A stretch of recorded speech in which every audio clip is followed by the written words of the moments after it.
निर्माण आइस के YouTube channel पर मैं नवीन प्रताप तंवर आप सभी का स्वागत करता हूं। तो आइए शुरू करते हैं आज के हमारे करंट अफेयर पे आधारित एमसीक्यूज। आज का हमारा पहला प्रश्न है, निम्नलिखित कथनों पर विचार करें। पहला, यह अफ्रीका की महान भ्रंश घाटी अर्थात ग्रेट रिफ्ट वैली में अवस्थित एक स्थलबद्ध देश है अर्थात लैंडलॉक्ड कंट्री है। दूसरा, इस देश की सीमा युगांडा से, Tanzania, Burundi, democratic Republic of Congo से लगती है। अब आपको बताना है कि ए, बी, सी या डी किस कंट्री के बारे में दोनों स्टेटमेंट सही है। और इस प्रश्न का सही उत्तर है ऑप्शन सी अर्थात ये बात रवांडा के बारे में की जा रही है। अब देखते हैं रवांडा की लोकेशन पे क्वेश्चन क्यों पूछा है हमने। ये देखिए पीआईबी खबर है, 5 जून प्रधानमंत्री कार्यालय, प्रधानमंत्री श्री नरेंद्र मोदी और रवांडा के राष्ट्रपति पॉल कागामे के बीच फ़ोन पर बातचीत हुई। इस बातचीत में दोनों ने द्विपक्षीय संबंधों में हुई प्रगति पर बात की और उसके साथ साथ कोविड-19 के समय में स्वास्थ्य प्रणालियों और अर्थव्यवस्था के सामने कैसी कैसी चुनौतियां हैं उस पर भी विचार विमर्श किया है। चलिए नेक्स्ट स्लाइड पे लोकेशन देखते हैं। ये देखिए रवांडा, जैसा कि आप देख सकते हैं ये महान भ्रंश घाटी है, ये अफ्रीका की, उसमें लोकेटेड है। मैपिंग वाली क्लास में पूरी मैंने ग्रेट रिफ्ट वैली बताई थी। और जो सेकंड स्टेटमेंट था कि इसका बॉर्डर युगांडा से लगता है, ये देखिए युगांडा से लगता है नॉर्थ ईस्ट में। उसके बाद तंजानिया देख सकते हैं साउथ ईस्ट में, फिर साउथ में बुरुंडी से और डेमोक्रेटिक रिपब्लिक ऑफ कॉन्गो से। तो ये चारों देशों से इसका बॉर्डर भी लगता है। तो ये बात की जा रही थी रवांडा के बारे में। आगे चलते हैं। अगला प्रश्न है, निम्नलिखित कथनों पर विचार करें। पहला, वर्ष 2014 से प्रति वर्ष 21 जून की तिथि पर अंतर्राष्ट्रीय योग दिवस मनाया जाता है। दूसरा, 21 जून की तिथि पर दक्षिणी गोलार्ध में सबसे बड़ा दिन होता है। अब बताना है कि ये दोनों स्टेटमेंट, इन दोनों में से कौन सा सही है और ए, बी, सी या डी सही उत्तर क्या होगा।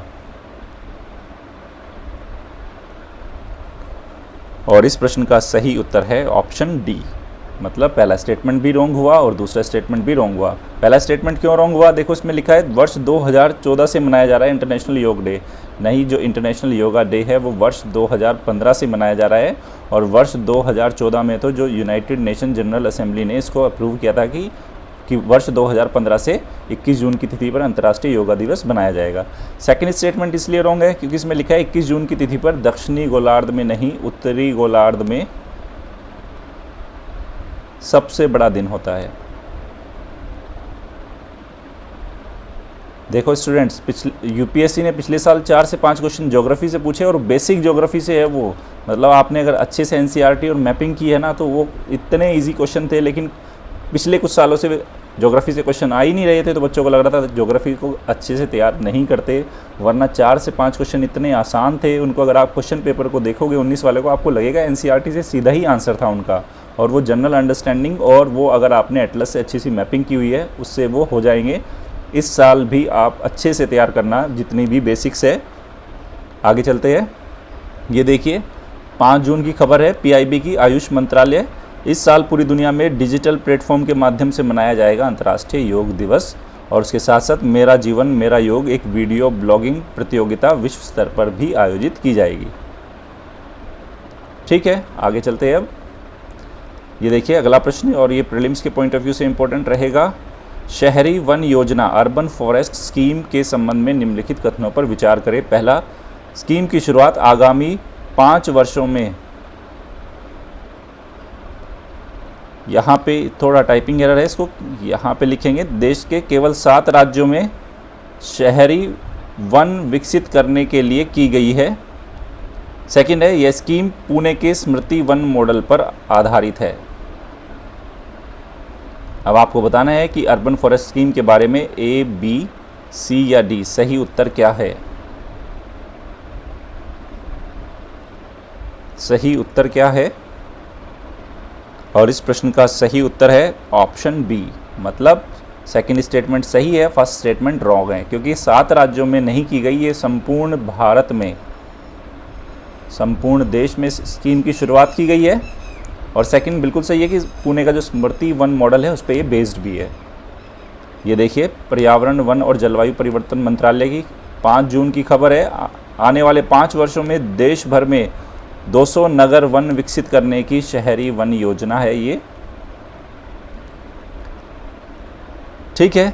तो शहरी वन, शहरों में गांव के वन की प्राचीन परंपरा को ये पुनर्जीवित करेंगे। ये हमारे पर्यावरण मंत्री जी का इसमें स्टेटमेंट है, श्री प्रकाश जावड़ेकर जी का। आगे चलते हैं। ये देखिए, ये भी प्रीलिम्स के पॉइंट ऑफ व्यू से इम्पोर्टेंट रहेगा। आई कमिट पहल जो हाल ही में समाचारों में चर्चा में है। पहला, यह मजबूत और लचीली ऊर्जा प्रणाली के लिए सभी हितधारकों की ऊर्जा दक्षता, नवीकरणीय ऊर्जा की दिशा में नवीन एवं नवीकरणीय ऊर्जा मंत्रालय की एक पहल है। दूसरा, इस पहल को ऊर्जा दक्षता सेवा लिमिटेड EESL द्वारा संचालित किया जाएगा, अर्थात एनर्जी एफिशिएंट सर्विसेज लिमिटेड। तीसरा है, यह पहल स्मार्ट मीटरिंग कार्यक्रम एवं सौभाग्य स्कीम को बढ़ावा देगी। अब बताना है कि आई कमिट के बारे में A, B, C या D। सही उत्तर क्या है?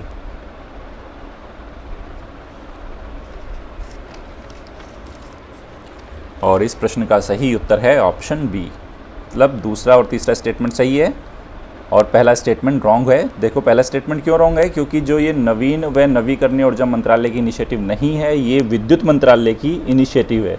ठीक है, इसलिए पहला स्टेटमेंट रॉन्ग हुआ। दूसरा बिल्कुल सही है, ये एनर्जी एफिशिएंसी सर्विसेज लिमिटेड द्वारा इसको संचालित किया जाएगा और स्मार्ट मीटरिंग कार्यक्रम और सौभाग्य स्कीम को ही बढ़ावा देगी। देखते हैं इस प्रश्न को क्यों बनाया। ये विद्युत मंत्रालय, 5 जून की खबर है ये। विद्युत मंत्रालय ने विश्व पर्यावरण दिवस पर आई कमिट पहल का शुभारंभ किया। ये पूरी की पूरी न्यूज़ क्या है, नेक्स्ट स्लाइड में आपके लिए लगाई है मैंने।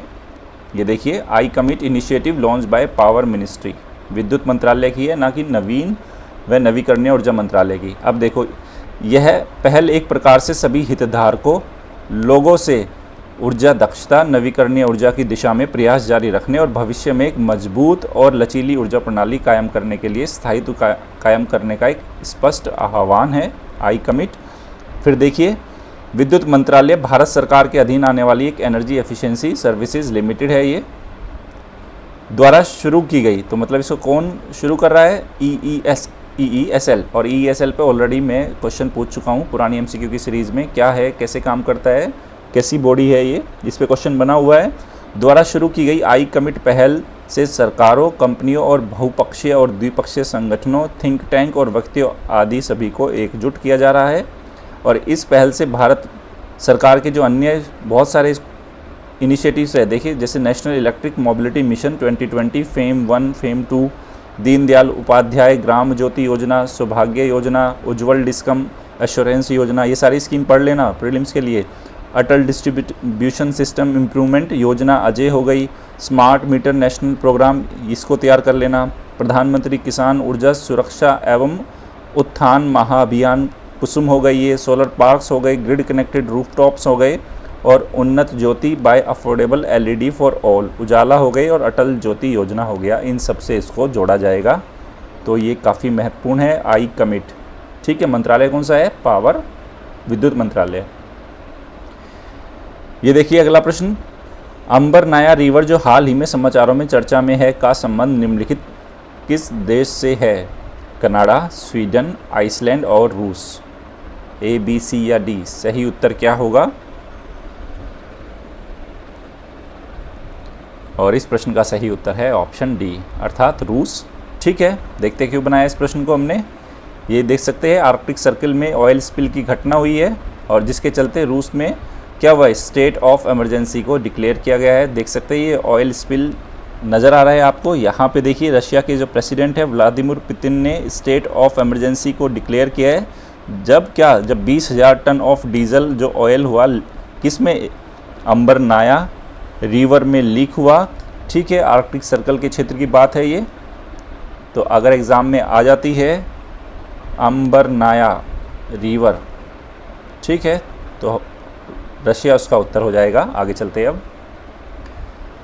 ये प्रश्न प्रीलिम्स के लिए इम्पोर्टेंट है, इसको भी इम्पोर्टेंट करेंगे। भुगतान मूलभूत सुविधा विकास निधि, पेमेंट इंफ्रास्ट्रक्चर डेवलपमेंट फंड, जिसको PIDF बोलेंगे हम, के संबंध में निम्नलिखित कथनों पर विचार करें। पहला, RBI ने Tier 1 से Tier 6 केंद्रों और पूर्वोत्तर राज्यों में पॉइंट ऑफ सेल, जिसको POS भी बोलते हैं, मूलभूत सुविधा स्थापित करने हेतु PIDF की घोषणा की। दूसरा, PIDF 5,000 करोड़ का एक फंड है जिसमें आरबीआई 2500 करोड़ रुपए लिखेंगे हम यहाँ पे, करोड़ रुपए का प्रारंभिक योगदान देगा। तीसरा, पीआईडीएफ एक सलाहकार समिति द्वारा अभिशासित किया जाएगा तथा इसका प्रबंधन और प्रशासन आरबीआई द्वारा किया जाएगा। अब हमें बताना है कि पीआईडीएफ के बारे में ए, बी, सी या डी। सही उत्तर क्या होगा?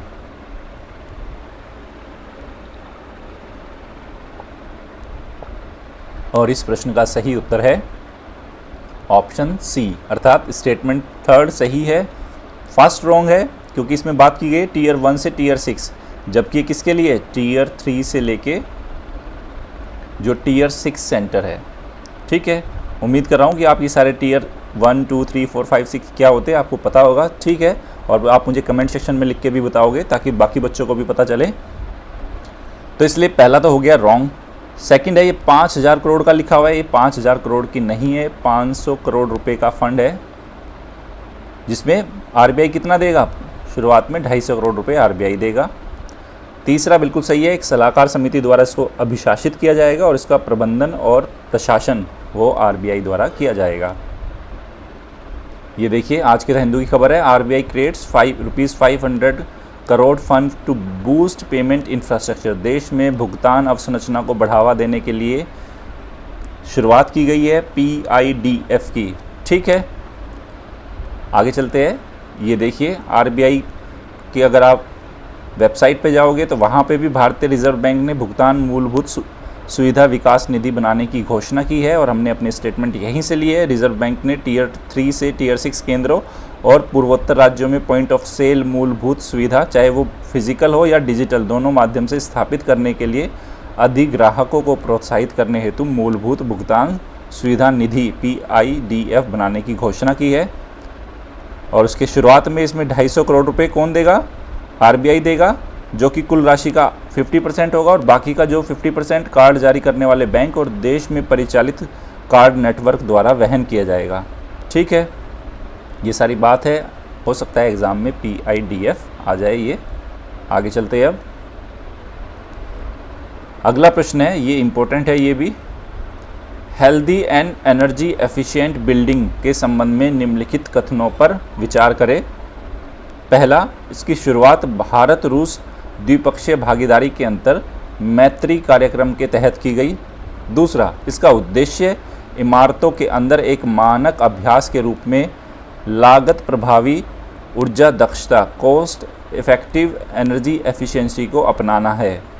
अब आपको बताना है कि healthy and energy efficient building, जिसको HEEB ऐसे भी लिखा सकता है ये आपके एग्ज़ाम में, इसके बारे में A, B, C या D। सही उत्तर क्या होगा?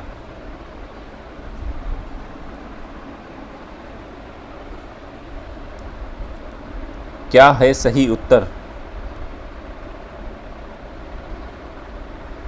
और इस प्रश्न का जो सही उत्तर है वो है ऑप्शन बी, मतलब स्टेटमेंट सेकंड करेक्ट है, फर्स्ट रॉन्ग है। फर्स्ट रॉन्ग क्यों है? क्योंकि भारत रूस की नहीं, ये भारत और यूएसए की द्विपक्षीय भागीदारी है।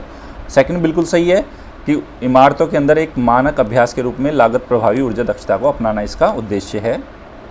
ये देखिए 5 जून की खबर है ये भी। मिनिस्ट्री ऑफ पावर, EESL और USAID announce the healthy and energy efficient building initiative. देखो इस टाइप के क्वेश्चन यूपीएससी पीटी में पूछता है और ये पूरी की पूरी खबर क्या है आपके लिए नेक्स्ट स्लाइड पे मैंने लगाई है, इसलिए इधर ज़्यादा दिमाग नहीं लगाएंगे अब अपना।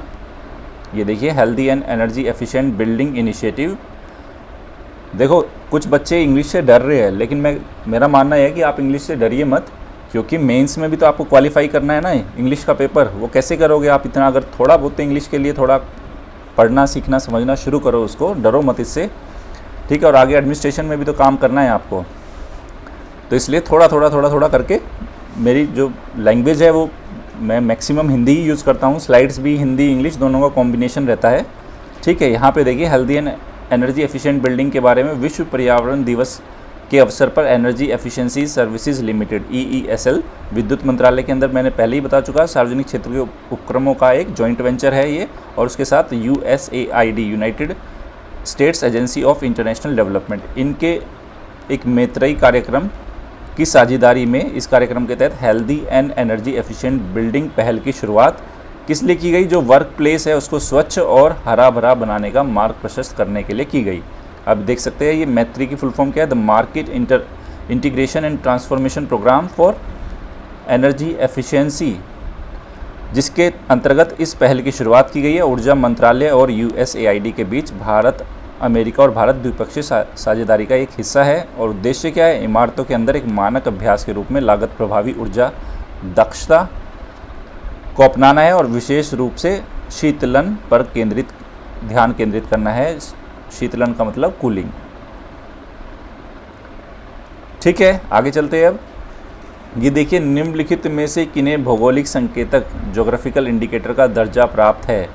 किन्नौरी शॉल, कासरगोड साड़ी, सूरत जरी क्राफ्ट और Mahabaleshwar strawberry. A, B, C या D? जल्दी से बताइए सही उत्तर क्या होगा।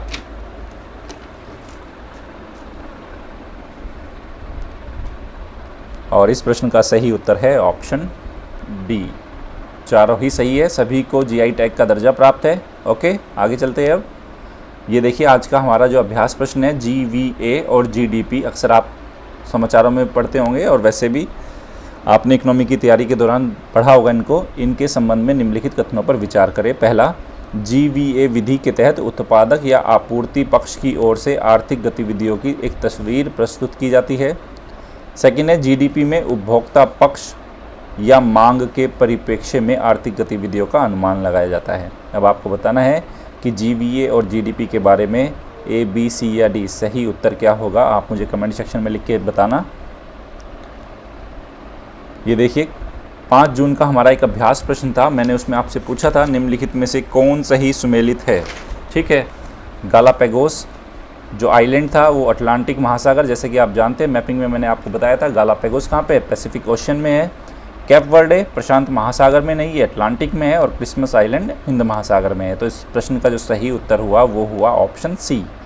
ठीक है, केवल क्रिसमस आइलैंड, इसकी भी लोकेशन मैंने मैपिंग की क्लास में दिखाया था, वर्ल्ड मैपिंग की क्लास में, तो ये भी सही हुआ। तो इसलिए जो C सही उत्तर हुआ। ठीक है, आगे चलते हैं। अब ये देखिए, कुछ छोटी छोटी खबरें आपके लिए। किरण मजूमदार शो को क्या मिला है? EY वर्ल्ड एंटरप्रेन्योर सम्मान से इनको सम्मानित किया गया है। और ये क्या है? बायोकॉन लिमिटेड, जो कि एक बेंगलुरु बेस्ड जो बायोफार्मास्यूटिकल्स कंपनी है, उसके ये क्या है? CEO है। यहाँ देख सकते हैं, Biocon limited announce that the executive chairperson, executive कार्यकारी जो चेयरपर्सन है वहाँ के किरण मजूमदार, उनका नाम किसके? EY world entrepreneur of year 2020, इसके लिए इनको चुना गया है।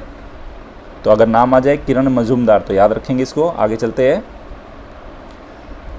अगली खबर है, don't initiate new schemes ministry told. अभी जो मंत्रालय ने, केंद्रीय मंत्रालय ने या मंत्रिमंडल ने डिसीजन लिया है कि आने वाले 1 साल के लिए सरकार कोई नहीं, यहाँ पे देख सकते हैं, तो finance ministry has asked all ministry, सभी मंत्रालयों को कहा है, सभी विभागों को कहा है कि वो किसी नई स्कीम की शुरुआत नहीं करेंगे।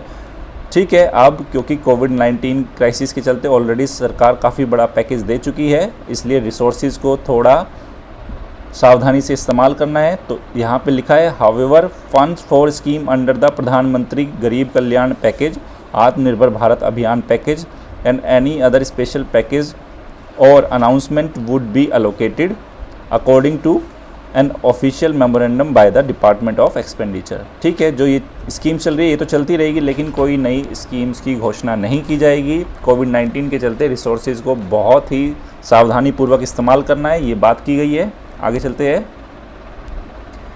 यहाँ पे एक खबर देखिए, महत्वपूर्ण खबर है, 6 मास एक्सटेंशन थ्रेट ग्रोज। ये देखिए 5 जून की खबर है ये हिंदुस्तान टाइम्स की, कि जो छठा जो महान क्या है एक्सटेंशन है, मास एक्सटेंशन थ्रेट्स ग्रो, जिससे 515 स्पीसीज़ क्या हो सकती है?